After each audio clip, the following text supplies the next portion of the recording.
Welcome to Codex, History of Video Games. My name's Tyler Osby. And I'm Mike Coletta. And this week, we're designing the Codex video game. We're taking a break from Console Wars book and doing something a little bit different. Yeah, we're going to do I saw some feedback from people saying they liked the more discussion-y episodes. And we've been doing Console Wars for like 2 weeks, so I figured we could do a little break ski. Yeah, I think we should take a little break every once in a while. Yeah. So we're going to design our video game. This was suggested by Burger Champ, by the way. Thanks, Burger Champ. This was suggested as like an episode 200 idea, but I'm like, it's 207. It's our podcast. We can do what we want. Yeah, 207 is a special number to us because we just decided it is now today, 207. Because it's 7 more than 200. That's why. Yep. When we get to episode 414, we'll design another video game. Yeah. We'll go back. We'll design Codex 2. Electric Codex Boogaloo. 2. We'll design the sequel. Okay, so let's outline some of the goals here of what we're trying to do before we just jump into making a video game. Because if it's the Codex video game, should it be accomplishing the same goal that Codex does, or at least trying to complement the goals of Codex, which is like, two buds talking about old games and trying to make people learn some stuff along the way? Is it just a game that we would love to play, that we have always wanted to develop ourselves, or that we've always wanted to make, or see something else? I don't know. What do you think? I was kind of the mindset that it's got to be themed with the podcast, but it does need to be a game that we want to play, because it's stupid to make a game you don't want to play. Well, yeah, obviously it's got to be a game that we want to play, but like, I'm not here to bring like this fantasy world that I've been world crafting for the last 10 years and like, here's the video game we're going to make. It has nothing to do with Codex. I want this game to have everything to do with Codex. Tyler of Jaybirdia. That's my new Jaybirdia is definitely a world in it's a vibe. The Codex video game. Okay. So then let's lay out some of the things that I'll lay out some of the things that I think are tenets of the show, and then you can agree or disagree or add to it or whatever. So here's a couple things that I think. 2 buds. So probably something co-op related, right? We're buddies. Yeah. We're friends. I think there should be a video game history element to it. So I don't know exactly how we're going to do that, but we should be learning about video game history as we go. And because it's us, and because these are the types of games we like to play, I think we probably should need to have some looter shooter stuff going on here. So maybe some light MMO elements to the mechanics. That's sort of what I think. So that's it. So my brain went to the same kind of thing, definitely, with the looter shooter, but I kind of want like the look to be retro. Okay. I don't know how we'd pull that off, but that's what I think, is it should be like a retro graphics kind of thing. And related to history, I have a plot idea in mind. Should we just jump into the plot idea I have in mind? Is that okay? I also have one too, so I would love to compare, contrast. Yes, the plot idea I had is someone or something, let's just say aliens for the sake of making this easy, because we both love shooting aliens. That is a thing in the show that everyone knows. Are trying to delete video games from history through the timeline. So we have to go back in time and fight them in various settings of video games. Okay. This is similar to my idea. So when I was thinking about this for maybe, 10 minutes before the show started, I was thinking of like educational games too. And one of the best educational games of all time, that is also actually a really bad game, but is very notable. Mario is Missing, where Luigi has to save Mario by traveling through different time periods of history. So we could be traveling through different time periods of video games and maybe different mechanics and graphical styles, aesthetics. Obviously, this is not a game that's actually being made. So as we go, that's really good. I like that so much more than my idea. So the sort of plot thing that I had there was because your name starts with M. I was like, Mike is missing. So maybe the aliens have come to kidnap you because they know you are the keeper or a keeper of lots of video game history. If they could get rid of you, that would go a long way towards getting rid of video games altogether, right? So they capture you. And then you have to come save me? Yeah. But this is like every dream I had. Is that weird? Yeah, we have weird dreams. And I think, so as I was also thinking about this, like, well, then how do we make that co-op? How do we make Mike being missing be a cooperative experience, because I don't want you to just be a damsel in distress. I want you to have a hand in freeing yourself. And so I want it to be sort of like a Way Out or It Takes Two, not necessarily in the gameplay style, but that it's fully co-op. There is not a way to play it single player, and that we're both playing at the same time.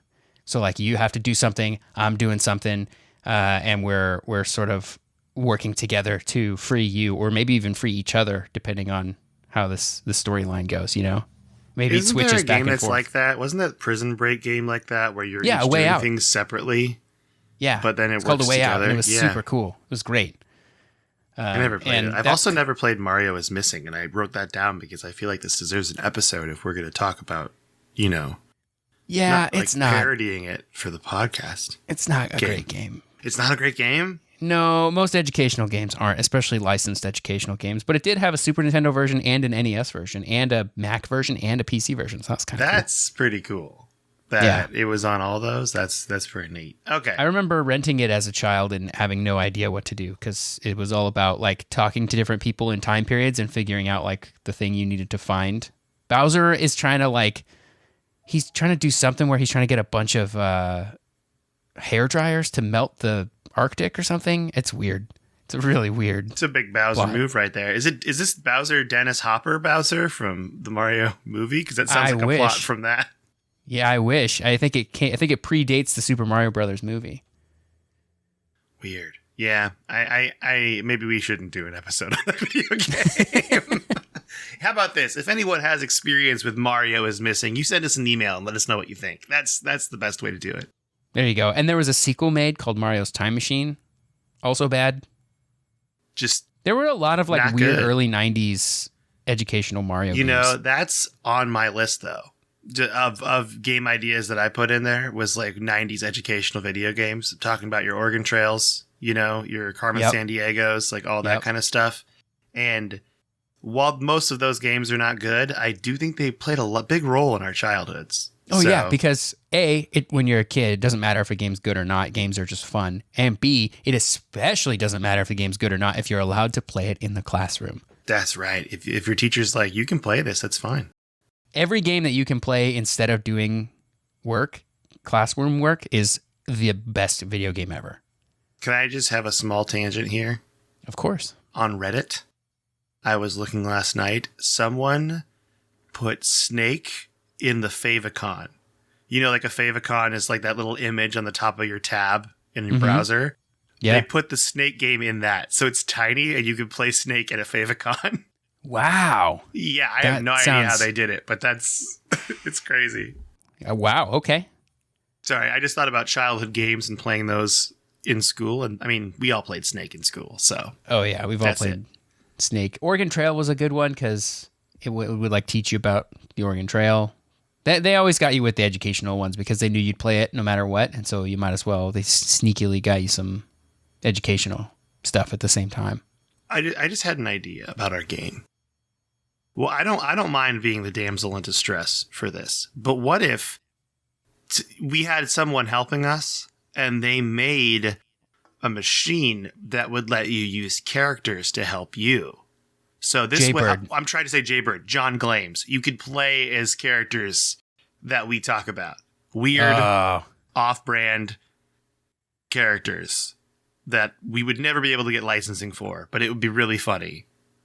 But Jaybird and John Glames already couldn't get licensing, so... That's right. So they were made from no licensing, so we could use them. That's right. Okay, so Jaybird and John Glames at least are large characters in this game. And if it's co-op, I do think that you should have your character should have an active role in getting out of this game. I mean, we could make it so I'm not. What if they just take the podcast? What if that's what the aliens do? They just take our podcast from us. Maybe. And the joke is the podcast is just like, how in South Park the internet is just like a giant Linksys router. Yeah. Our podcast is just an iPod or a Zune. And that's our podcast. And the aliens take it from us. They just take our Zune away, and that's it. And we got to get it. Okay, we can do that too. So, gameplay style. I want to hear your thoughts on what you think this gameplay should be. I just look, I mean, maybe it's because we were playing a lot of that Shredder's Revenge game, but I look at it as like retro beat 'em up, but I know that's probably not what we really like, though. We like first person shooters, you and I. Yeah, that's true. You and I together like first person shooters, especially those with MMO elements to them, like Destiny or like a Borderlands or things like that. I do think that the idea of going through different eras of video games is a really good idea. So if you're like, if we're somehow story-wise we make this work where we can do, maybe we start out with like sort of Contra style 2D shooter, and there's like loot and stuff that you can get, like sort of an RPG version of like of a 2D shooter on the NES. Yeah, of Contra. And I want those items that you pick up, like if you get some sweet armor in the NES portion, that carries over into the Super Nintendo or into the like later on like stuff. I assume this eventually becomes a first-person shooter or a third-person shooter. I still want those items that you picked up in the earlier levels to be relevant. So the first one's like Contra, and then we'd probably move into Doom style, right? Yeah, okay. And then we could go back and forth between like, I think we should be things that we love. Like, first of all, I know you love Metal Gear Solid and Splinter Cell. One level's got to be stealth, you know. Yeah, we get a one stealth section. I do think because of what we like with video games, it's okay for our game to have like a very linear thing, you know. I feel like you should be able to beat this game. It's not a game that you just play forever and ever. Because we talk about how much we love looter shooters. It's not Destiny. It's not like that. Yeah. It is not your hobby game that you come back to all the time to just like make a little bit more progress. Like, look, if you're playing this game for more than like 10 hours, it's probably too long. That's probably it. You know, How Long to Beat's got our game maxed out completionist at 9 hours. Okay. Yeah, maxed out completionist. That's the other thing, is it's got to be a quick to max out completionist, because I like to complete games even though I don't ever do it. But I like to see shorter game times. Like when I type in How Long to Beat and I see a game is like 90 hours long, that doesn't make me want to play it. That makes me not want to play it. Yeah, I also going back to like the level design too. I like the idea of us. They take our podcast, spread it out among the games and genres we love throughout time. So then we have to, that justifies us playing like a Doom thing or a Splinter Cell kind of thing, or like I think the last one should be like a Destiny style level. That'd be really funny. Yeah, I think the very last level should be almost like a raid or a dungeon in Destiny, you know? Oh, yeah. With like complex mechanics. Like it can be hard. The game can be difficult even if it doesn't take very long to beat overall. But I would love the last boss to just be like a difficult encounter from a Destiny raid. Or that style. I wouldn't want to just wholesale copy an encounter, but you know what I mean? Like make it a raid boss or something from like World of Warcraft. To give us some sort of mechanics there. And I do like numbers going up as part of any game. So I do like being able to pick up new armor, new guns, new whatever weapons and other kinds of stuff. Are there any special items that we would put in the game?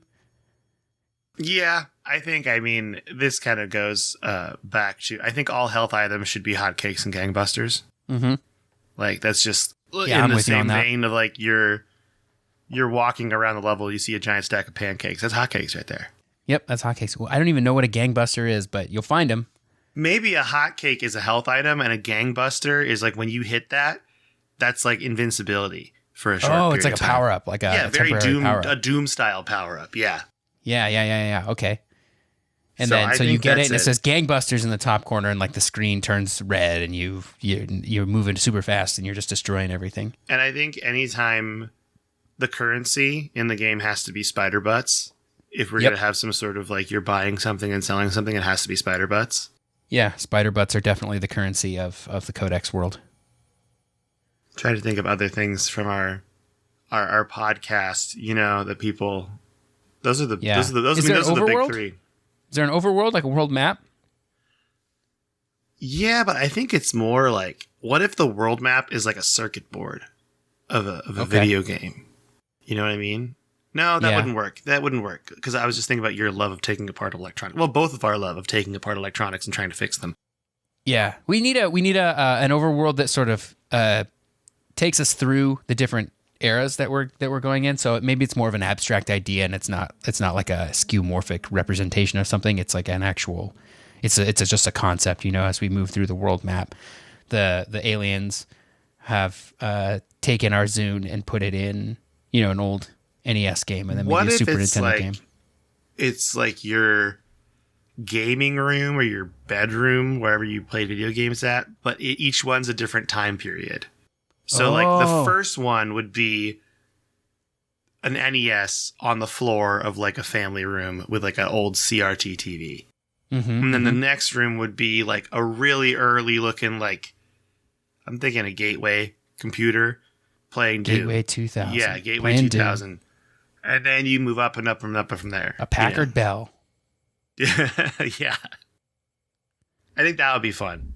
Okay, so let's figure out what our distinct eras are then. Do we have an 8-bit era? Do we go through each of the eras starting with 8-bit? We got to go through bits. We got to go with bits because that's our whole thing. I mean, that's 8-bit era is side-scrolling shooter. Contra. But then 16-bit. I think that should be just a rip of Super Mario World. We just rip it off. Who cares? It's a platformer with shooting. We just straight up rip off Super Mario World with shooting. We'll ride. Maybe you ride Jaybird like Yoshi. I don't know. It's just going to be complete and total rip because that's the game I always talk about with 16-bit. I feel like I harp on it too much, but that's me. That's what I like. So sorry, listener. Yeah. You're stuck with it. There's probably a segment where we can parody Sonic the Hedgehog somehow, right? If we need to go really, really fast in a section and we hop on Jaybird's back and Jaybird just like really carries us around. And then the Sonic music plays and then we get a copyright hit. I love it. Yep. That music is so good, by the way. I know. I was like listening in the movies when I watched the movies and they have like the variations of the themes. Yeah. And I'm like, this music is so good. The Sonic music is just... Those movies were much better than they needed to be. Yeah. I love those movies. They're just fun movies. So 16-bit... fun kids movies. It's fun kids movies. 16-bit Super Mario World. Then we move into 64, 32. That was kind of the same era. That's like PlayStation. Yeah, this is like the beginning of 3D. Era. So so PS1 era, 64 era. Yeah. Does it go to third person at this point, or do we keep it like 2.5D? I think we got to go full 3D with it. I think so, too. We've just spent 2 eras in 2D. Hear me out.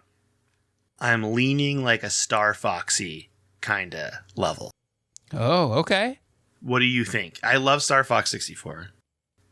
Well, Star Fox 64 is one of my favorite games. Yeah. So I'm all about it. And this is good because it gives us a different genres as we're going through as well. So we're going from Contra shooter to 2D platformer to 3D corridor shooter like Star Fox. Okay. I think it would be cool if we could find a way to make the power-ups and the weapons carry through these genres.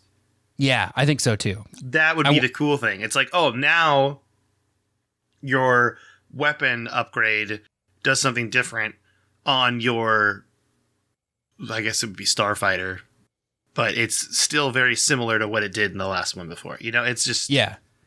And I think that items that you acquire maybe during the NES era, while they should be useful in any era, of course, I think there may be times where you get this item in the NES era and you go, this actually isn't that great of an item, but I'm going to hang on to it. And then when you get to the N64 era, you equip it and you realize that trait about that weapon that wasn't very good in the 2D era is so good now in the Star Fox era, right? You're glad you hung on to it. Yeah, and I think that would also be good for balancing.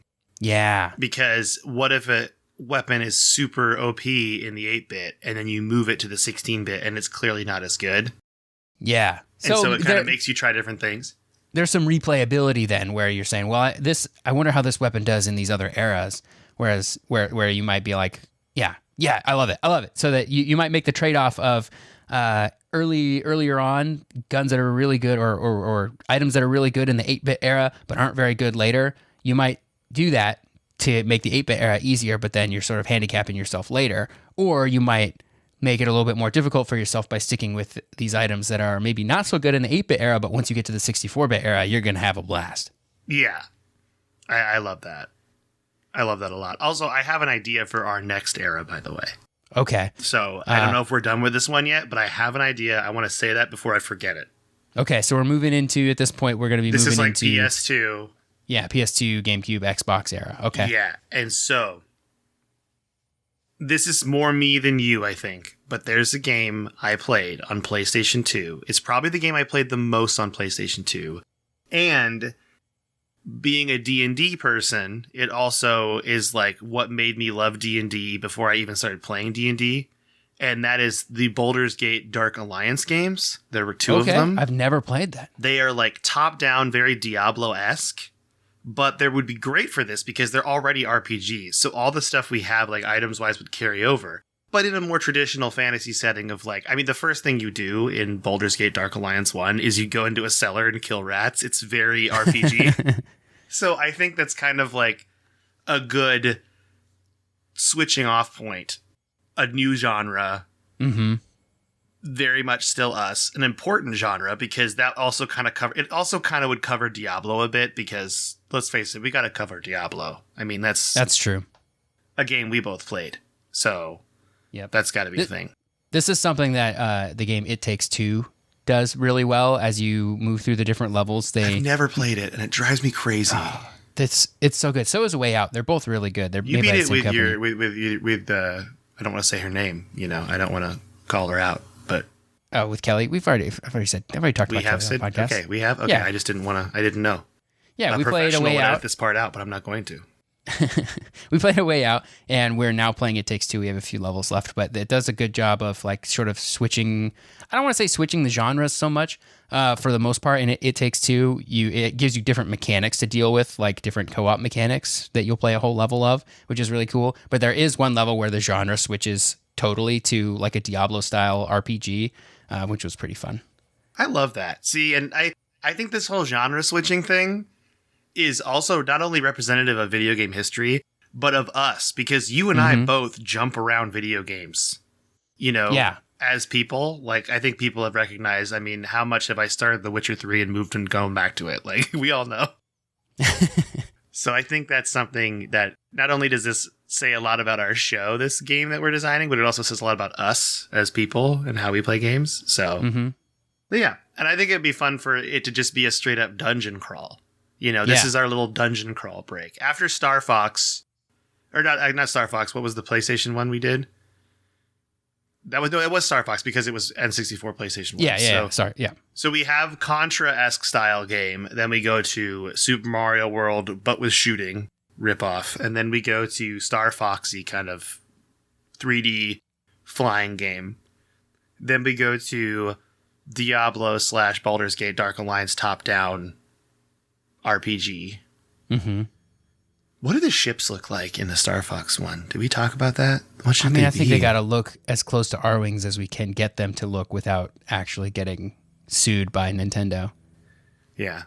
We just go by Mike Fox and Ty Wolf. They're like, you can't do this. You can't do this. What? You can't say Fox and Wolf? I'm sorry. I thought this was America, which is where we are and maybe not where you are, but we have a bunny that tells us to do a cylinder roll. Just you can't do the whole thing. Do a cylinder twirl. Do a what? Do a keg twirl. I'm sorry, a what? Is that like a barrel? You can't say it. You can't say that. They have it. Nintendo's coming for us. That's also an undercurrent is we're always trying to avoid copyright infringement the whole time through the whole game. Mm-hmm. And I think it should be the two of us. Here's a big dynamic we just completely missed, by the way. I'm just now realizing that. We should be the two people fighting, but we take orders from podcast producers Delilah and Toby. Oh, yeah. Right? Like, Delilah and Toby are our at base on comms. Yeah. They're Oracle. Yeah. Whereas, but occasionally they should also do cat things and not help us. Like, like sometimes the cinematic should pop up for like Delilah or Toby, and it's just the cat's turned around sleeping, not paying attention to you. You know, like that should what it should be. Yeah, I love it. It's like what does Ned call himself in the Spider-Man movie? The guy in the chair. It's like the guy in the chair. Yeah, that's Toby and Delilah are the guys in the chair. Also, we should add some sort of nod to like Eternal Darkness where Toby will fake turn off your console at some point during the game. Yeah. And then it will come back on. Yep. Or maybe that's a plot point where we get trapped into nothingness after Toby turns off a console. Because that's and we have to work Toby. our way out of total darkness. And in order to incorporate Luna into it, the world's best doggo, and I'm just assuming that Nim doesn't want to be a part of it. So no, Nim is too good for any of this. She's too good for any of this. She doesn't want to be part of it. I think Luna should be like a power-up that comes into the game and just wrecks things. Because that's what she does in real life with her cuteness. Yeah. She just jumps on the screen and just starts destroying things. I love it. So, like Nintendogs in the Smash Bros. In Smash the Brothers, assist trophy. She's the Nintendogs assist trophy. Oh, man. I would play Super Smash Brothers every day if Luna was an assist trophy in that game. That'd be I would amazing. love a boss fight. So the boss fight of the 64-bit era is somehow we get to this point, the ship crashes, and the boss fight is Smash Brothers style. Oh, yeah. Love that. Yeah, okay. So, and complete with items that maybe you've acquired earlier in the game, assist trophies like Luna. Yeah, I'm into it. I love it. I think that's a really good idea. I also just realized that we are skipping something here. Handhelds and Pokemon. Oh boy, I feel like that's got to be its own game almost. That's got to be the Mike and Tyler like RPG, top-down RPG. Yeah. It's a turn-based JRPG that goes through lots of different RPG tropes on Game Boy. If you didn't listen to our podcast and this was the first episode you'd pick up, you would think we were the most egotistical people you've ever met in your entire life. Well, this is the episode where we only talk about ourselves, I guess. That's fine. This is one of those episodes where if you haven't listened to the podcast, it's going to be real weird for you. So it's very inside baseball here. Okay, so we've done the 4 levels, those 4 levels. So after PlayStation 2, Xbox, GameCube, we're going into PS3, Xbox 360, Wii. Mm-hmm. We got to do something weird with motion controls. Not sure what that's going to be yet, but we need to have some sort of motion control parity going on here. I think so, too. I kind of want to do Wii Sports. Like, you got to do some sort of Wii Sports kind of aspect of this. Maybe there's a segment that I don't think it makes sense for the whole level. I feel like that would get old after a little while, but I do think we could have a Wii Sports style segment in there. I got it. We can't parody any PlayStation 3 games. You know why? Why? PlayStation 3 got no games. Oh, I think that's what in the mission briefing, Toby is like, it's going to be games either for the Wii or for the Xbox 360. And then he looks at the camera and goes, because PlayStation 3 ain't got no games. And then we go into it. Yes, I love it. Okay, what was a big genre in that era? So there's the Wii Sports Waggle genre. This is the start of Call of Duty. This is Call of Duty Modern Warfare 2. Okay, so... And my thought process is, we do a military-style shooter where it's very intense, and we're, like, fighting, and it's insane, and then you get to the boss fight, and we challenge him to bowling. In nods to the Wii. Oh, yeah. Right? Yep. Because the best part about this game, it can be as absurd as we want it to be, because it is absurd to begin with. So... we this is our first person shooter segment then. We're sort of blowing that a little early if we wanted to get to the Destiny looter shooter a bit maybe later. We can continue. We can have multiple levels that are first person shooter because realistically we're going to. Okay. You know. All right, I just want to make sure that we're being aware of that because I don't want to wear players out either by switching genres a whole bunch and then sticking with first person shooter for like 2 or 3 generations. My thought was when we get to the later stage where like in next gen where there's other first person shooters, that's also kind of the time of switch, so we could do just a Breath of the Wild-esque level. Just a single level that's as long as Breath of the Wild. Yeah, totally. It's got 10 levels. 9 of the levels are about 30 minutes long, and then one of the levels is 400 hours long. I think it's hard because I just realized we're skipping a couple things. We're skipping like the Doom genre. We're skipping like early Zeldas. We can do smaller parodies within like the first person shooter section. If we're doing Modern Warfare, maybe that's like the military shooters, like the overall aesthetic. But I think with how absurd this is, we can have little segments that are like, oh, this is the small Doom segment, right? Like it's a little piece of the level that's a Doom segment. Yeah, that like kind of stuff. you're playing the 16-bit Super Mario World ripoff level, and then it just jumps into Doom for a brief moment. Like you go down a tube and you're just in Doom. Yeah, and in the tube while you're doing whatever happens in the tubes in Mario, you're doing it's Doom. It's a Doom segment. Yeah, I love that. It's the underground of the da da da da da. That's just Doom level. That's cool. Yeah. All right, so we're doing Call of Duty, and then we're doing Wii Bowling. I think that's funny Yeah, I think so too. to cover because those are the biggest things of that generation. Yeah, and towards the end of that generation is when things like microtransactions start to become a thing. Not nearly as egregious as they are today, but I think there's room for a parody there of like, oh, there's a big joke there. Yeah, there's a joke to there watch for the sure. super secret cutscene. Pay 50 cents.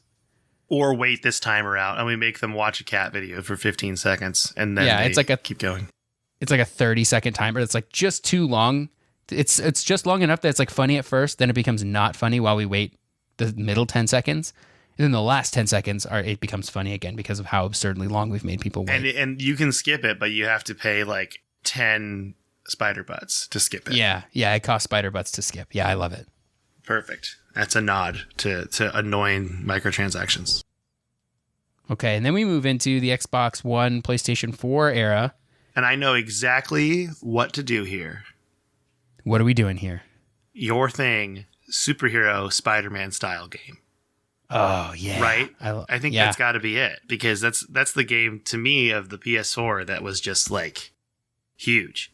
Yeah, that or something extremely story driven. We need to make this like really overly dramatic. Like we got to make it seem like we're trying to make people like The cry. Last of Us. Yeah, maybe this is where we end the game, right? Where this is the last section, and saving the podcast is becoming extremely emotional for both of us, obviously, but also for everyone around. We really need to go hard on making people cry here. I think that's a good idea. I think that's a really good idea. Because, yeah, I'm thinking like Last of Us, Uncharted, all these like really story-driven games that got really big, like God of War, what all if PlayStation games. Cinematics, one of us dies, but then in classic video game fashion, we just have an extra life and we just respawn. Yeah. Like it gets really dramatic and it gets quiet and then we just respawn. Yeah, but because we haven't done anything with like extra lives really this whole time. We haven't established that as being a thing. If you die in the cut, or maybe we established earlier, if you die in the cutscene, you die in real life. Like it's okay to die at any point as long as it's not during a cutscene. That's a good like early joke we can make, right? It's like, what happens if I die? Hey, it's not really a big deal if you die. Just make sure you don't do it in a cutscene, right? That's true. That's funny. And then one of us does die in a cutscene. Yeah, and it's like, I told you not to die in the cutscene. And then it's like really sad. Oh, that's good. But then the extra life thing ends up working out. Yeah. Because nobody else has ever died in a cutscene in this game before, so we've talked about how dying in a cutscene means you die in real life, but it hasn't actually ever happened the whole game, so we never really tested it, and we were just wrong about that. My whole thought would be like one of us dies in a cutscene, and then the other person has to go in, and this is where we bring in roguelikes, and we like make it so you have to fight through hell to get one of us back. Oh yeah, we do need to have a roguelike section. Like just fight through hell to bring him back. Yeah, it's no, just I like love a this. Dead Sally's X like kind of thing, Yeah, where I'm you into gotta that. go up levels of hell or whatever to get us back. Yeah, but hell is like hell for gamers, so it's like everything that gamers hate. Like the first level is just all QuickTime events. Oh yeah, it's all QuickTime events. We got tons of microtransactions. Oh yeah, it's just constant. It's game hype. So we try to like do a parody of the marketing hype machine of a game coming out. And so you watch like a 2-minute video on how great this game is, and then you play the game and it's terrible. Yeah, but you still have to play it to get through gamer hell. Oh yeah, this is great. And okay, I also think that it should be either of us that dies. Like there's a point where it's a gameplay sort of moment where somebody has to sacrifice themselves, and so it's whoever jumps into the thing is the one that ends up being the dead one. So you could play it multiple times and have either of us die, and we would have different jokes depending on who died. Yeah, I think it should. If you die, Tyler, you should just be like, "Bye, everybody," like you do every time you end the podcast. Is there anything else that you want to say? Bye, everybody. And then if I die, I just go, "Is there anything else you want to say?" And then I just die. It's just a stupid nod. I shout into the rain, straight up, cameras looking straight down. I shout, "Bye, everybody!" This is the most like navel gazy episode we've ever done, and I think people could hate this, but that's fine. Okay, man. So video game this is what happened. Somebody asked for it. Burger Champ, you did this. Yeah, this is all Burger Champ's fault. If you're mad at us, it's just I'm just kidding. Just throw him under the bus. I think it's a funny idea. Okay, and then I think after video game hell is when we go to space and do the Destiny space opera. Like that's the big ending. Yeah. Final boss fight in space. And this is the longest level, and it's kind of like a dungeon in Destiny. Because that's what we love. We love the bungo dungo, as we say. That's true. Or maybe the going through hell roguelike can be first person shooter Destiny style. And then because we've story wise, we've been all about saving the podcast, right? Until this moment where we've saved the podcast because one of us sacrificed themselves to save the podcast. And so the other person now needs to fight through hell with the ghost of the person who died. So it's still a co-op game. We're all glowy. Ooh. Yeah. And then so they fight through all these things that negative video game things that we all hate. And when we get to the end of that, and it's the Destiny style raid encounter for the final boss. And maybe it goes to space. I mean, it doesn't, that's fine. We can go to space with it too.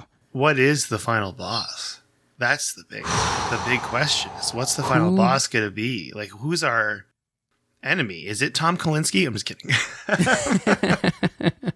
Who's our enemy? It's got to be like a personification of our enemy. What's man, we have so many friends of the podcast. We really do. I also feel like at some point in this game, I forgot what it was. I almost said show. Like when we need like a helping hand, that's when like the authors of the books we've covered come in. Oh yeah, like Stephen L. Kent will like open a door. L. Kent. Yep. I think that would be good. It'd be a funny cameo thing. Yep. David Kushner's coming in. Masters of Doom. What if the final boss as a joke is Nim? And she's been plotting against the podcast. This is Tyler's cat. That's very like. She's actually very snuggly though. She's very sweet. She's a great cat. She just doesn't really like to interact with people. She's the only one that's allowed in the room while I record because she's not a nuisance. Yeah, and she actually is. She even like kind of started snuggling up to me when I was housing for you that one time. She can't be mad at me. I love Nim. Never mind. I take it all back. We got to redo the whole episode. Just scrap it all. We're starting over. Maybe this is something we leave open to the listeners. What do y'all think should be the final boss be? The final boss of this game after fighting through the hordes of gamer hell, through all kinds of mechanics and industry trends that we don't like. Who is the final boss that's a good meme reference to the rest of the podcast? Trying to think of like what we like hot take say we don't like, but I don't know what it is. Yeah, I'm sure somebody will have a good idea. Yeah, someone's got to be able to help us out here, right? So do we want to do just a quick review? Just a real quick sum up of what we've done? Yeah, real quick recap. Okay, here's the level structure. So we start 8-bit Contra style side-scrolling shooter. Then we do a Super Mario World style game where in parts of it you go into like Doom. Like you go down to Tube, you go to Doom. Then we do a Star Fox style game in honor of the N64 era. Then a Baldur's Gate Dark Alliance / Diablo for PS2. Then we go into PS3, Xbox 360, and this is our Call of Duty / Wii Bowling. Where the final boss of it is Wii Bowling. Is just you gotta beat someone at Wii Bowling. Maybe it's your parents telling you to go to bed and you have to challenge them to Wii Bowling. They set an army after you. And then you have to Wii Bowl against your own parents to beat them. And it's a super easy boss fight because my parents are terrible at Wii Bowling. Yeah, it's great. It's like watching your mom play Mario Kart or something. Okay, and then we go into the PS4 era, and this is a superhero game, right? Yeah. But it's also got some like serious, heavy, dramatic Last of Us style ending where we die. And then we go into level 9, see, we're actually doing this really right with like 10 levels, I think is what we're going to end up with, where it's a roguelike where you save one of us from hell because one of us sacrificed. There's a choice there too. You get to choose. And then level 10 is a Destiny-style dungeon where you're trying to figure out the final boss is. Right? Yeah. Yep. Okay. And then once it ends, what do we do for the ending? We play the credits. Do we have like a ranking system at the end? I think so. I think the credits have to have some sort of end credit scene. And I think it's just Delilah and Toby taking off their headsets and then just falling asleep like adorable cats do. Right? That's gotta be it. I'm trying to decide in the Destiny dungeon, like what's the level look like? Like, is it like it's going to be in space? Should it be like the alien ship? But the aliens look probably like should be the alien ship. Really bad looking like retro aliens. Like like I'm thinking like Space Invaders style looking like pixelated aliens. Yeah. It's just the aliens from Space Invaders. Like everything in it is like, it's like when you see people on YouTube remake old games using Unreal Engine 5, it's like everything looks really good, but then the lighting and the set thing is beautiful. But then the character models, because they're redone versions of these old games, look like Uncanny Valley monstrous. Yeah. Yeah. I love that. And then throughout the whole game, we have power-ups. We got like your hotcakes for health. We got gangbusters for like invincibility power-ups. All the money's done in spider butts. That's our currency. You can buy items and weapons. We haven't even talked about like weapons and items that would be from this podcast as far as like equipable. Yeah, well, that's for, when somebody wants to fund this game and we're sitting in a design room because we can't make an entire game in 45 minutes. We really can't. You're right. Okay. Well, then, so for the listener, it's up to you to determine who the final boss should be. That's going to be it. Because we don't know. I don't know right now. Do you know? Do you have any idea? Nope. Not at all. All right. Well, send us an email, codexhistorypodcast@gmail.com, and give us your ideas for a final boss, and we'll hopefully determine that next week. So, Tyler, what you been playing? This week I've been playing, I finally finished Persona 5 Strikers. So, nice. Done with that. Finished the whole story there. I think I want to move on to Persona 4 next, but I'm a little Persona'd out, so I haven't started it up yet. Besides that, playing a little bit of It Takes Two with Kelly, and I feel like there was something else that I was playing, but I burned myself out a little bit playing Persona, so I've kind of been doing some other stuff at night besides playing video games. I'm playing some Destiny, of course, and a little bit of League of Legends, and all the staples that I'm usually passing the time with, but I haven't really dove into anything new just yet. What about you? What are you playing? Knocking a game off of the old list of games I started and never finished. It's Game Pass, Wolfenstein 2, New Colossus. I'm almost done with it. It's just, the reason I'm playing this game, it's so easy to just blow through the campaign. Like, I played it for like 5 hours, and I think I only have 2 missions left. I'm just going. Nice. And it's really nice to just like breeze through it. And so that's the game I'm playing. So then hopefully once that's done, I can look at another game I haven't finished yet. I'm thinking Black Mesa. I'm thinking I'm going to get rid of all of my linear first-person shooters. That's a good idea. Get those done because they're fun and they're a good game to play. And I just want to get some stuff off the old backlog list. Feels good. Yep. And then I'm also playing Destiny and League and all that stuff. Do you want to read our email we have from Joel from Texas? Sure. Joel from Texas. The subject line is, "Howdy, y'all are epic. Hello. Long-time listener, first-time emailer Joel here. First, I want to say I'm not fully caught up. I listen to your podcast at work to stay sane, and it would suck to run out of episodes. But holy heck, do I enjoy listening to both the history and fun banter. We all enjoy dumb jokes here. I do have one suggestion for an episode, though. I think a video covering the history of Paradox Interactive, the guys behind Europa Universalis, Hearts of Iron, Stellaris, etc., and also published games such as City Skylines and Prison Architect, would be quite interesting. One fact about them I do know is that their first game, Europa Universalis, was based off of a board game. Just a suggestion, of course. Either way, I love to listen to y'all. Best podcast to listen to. Ignore that it is the only podcast I listen to. Cheers, Joel." That's nice. Thank you, Joel. Thanks, Joel. That's a good idea.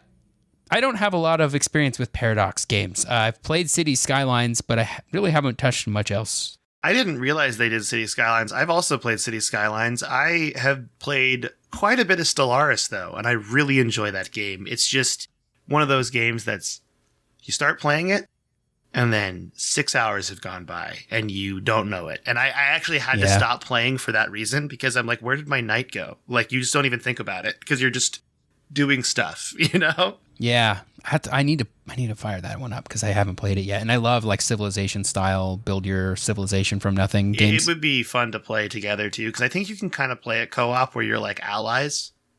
So we could play against the computer together, I'm pretty sure, which would be a fun way to play that game. But it really is like we're committing to like a 10-hour game experience here. Yeah, okay. But it's pretty fun. I like that a lot. I think that would be a good studio to cover, because also the whole idea of board games into video games is also something we've never really talked about. That's a really good idea. So I'm going to write that on the list. That would be a good episode, the history of board games based on video games, and vice versa. Lots of video games have come from board games too. Yeah. Oh, sorry. I meant the way you just said it, where a board game turns into a video game. Yeah, which is probably the way it should go rather than a board game being made out of a video game, because usually that's just like a licensing cash-in. Remember when we played the Mechs and Minions game? Oh, yeah, that's a fun game. League of Legends one, yeah. The League of Legends, that's a fun game. It's so hard, though. Yeah, it's a cool co-op game. And it's not it's not like trying to recreate League of Legends in board game form. It's like it's its own board game. It's a totally separate style of game. Yeah. That just uses characters from that universe. We played that. It was super fun. I had a good time, but I was it was really hard. I think we lost. Yeah, I'm pretty sure we lost. Yeah. But that's kind of the thing with those co-op board games. They make them super hard, so that way you beat it on like your fourth or fifth try. Because I know like Call of Cthulhu is a game I've played with friends, and that is just impossibly hard the first like couple times you play it. I don't think I've actually beaten it. I've played it like 2 or 3 times now. Dang. So, yeah, but it's fun. It's a fun game. So, it's like a good 2.5 hours. All right. Well, that's if you want to send us an email, you can do that at codexhistorypodcast@gmail.com. You can join our Discord server by either emailing me or going to my Twitter account, which is @mecoletta, MECOLETTA. Tyler's on Twitter @SneakerElf, ELPH. Also, if you want to help our show out, tell your friends about us. You can rate and review and subscribe to us on like Apple Podcasts or Spotify or wherever you listen. That really helps us out too. And that's like a good free way you can help us out. We really appreciate it. So with that, I think that's the episode today. Do you want to say bye to everybody, Tyler? Goodbye, everybody!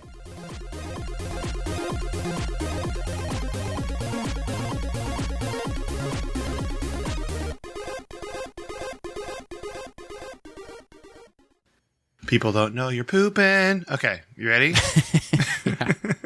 That's my new song.